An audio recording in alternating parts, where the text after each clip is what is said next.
Lahat ng bagay, lahat ng ginagawa natin, ipag-pray lang natin kay Lord at ito ay mapapasa atin din. Bagong affiliate ka din ba? Mapa-TikTok man, mapa-Facebook, or any other apps? Well, pareho tayo. Since bago ka at katulad ko, nararanasan mo rin yung nararanasan ko. Hindi naman, or meron naman, swertihan, kung kapag naging affiliate ay sinuswerte, ang bilis kumita ng malaki at ang bilis ng mag-share ng kanilang tagumpay dito sa pag-a-affiliate. Pero hindi naman ganun talaga yung buhay na lahat ay nabibigyan ng mabilis na swerte. Kahit na nga alam naman natin kung talagang nabibigyan ng pagkakataon na ganun.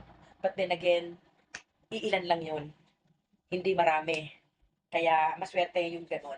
Pero sa tulad ko, ilang buwan na rin ako nag-affiliate.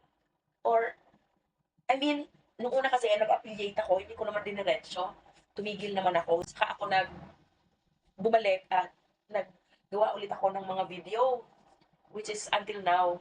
Pero syempre, it's been a while na din. Ilang buwan na. Kita naman, yeah. Hindi naman natin maitatangke yung pagiging affiliate. Hindi naman ako nagtitinda ng sarili kong product. Kundi nagpo-post lang ako ng mga nire-recommend kong product na in-order ko rin dito sa uh, online. Ganun lang ako. Pero masipag akong mag-upload ng mga videos. Gumagawa ako ng video ko. At lahat yon dahil hindi ka marunong mag-edit-edit na katulad ng iba na kumukuha pa ng mga boses. Ako lahat sa akin.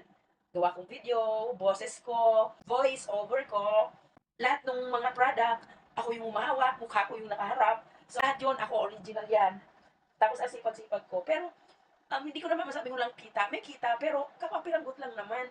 Pagkano lang yan. Kaya minsan, napapaisip ako, may patutunguhan ba itong ginagawa ko dito? But well, di ba, lahat naman ay nag-uumpisa sa maliit. Huwag tayong panghinaan ng loob. Sino ba tayo para hindi magpatuloy? Kita mo nga, kahit mga artista, ang lalaki na ng kita ng mga yan, pero nag-affiliate. Tingnan mo nga, nagla-live nga sila. Tayo pa kaya, hindi naman tayo artista, hindi naman tayo kumikita ng, ng malaki.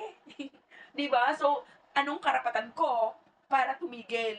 Kaya, ang dahilan ko ngayon, go lang, dire-diretso lang, para marating ko kung ano yung gusto kong marating dito sa pag-a-affiliate. Linaw yun sa isip ko na gusto kong kumita rin katulad ng iba. Ang dami dito mga ordinary tao rin lang katulad ko na kumikita. Dahil tinuloy-tuloy lang daw nila yung kanilang ginagawa dito. Nag-start din sila sa wala. Nag-start din sila sa walang alam. Mahiyain. Di marunong magsalita. Pero kita mo naman ngayon ang laki ng kinikita nila. Hindi mo naman masabing sinuwerte lang sila dahil nagtyaga din sila. Maraming buwan din silang nagtyaga at naghintay. 'Di ba? Pero ngayon, tingnan mo, kumikita na sila ng malaki kaysa inaasahan nila. Kaya, for me, tuloy-tuloy lang. Kahit may iba akong trabaho, tutuloy ko lang to. Sama-sama tayo guys. Let's go. Let's do it. Kaya natin to.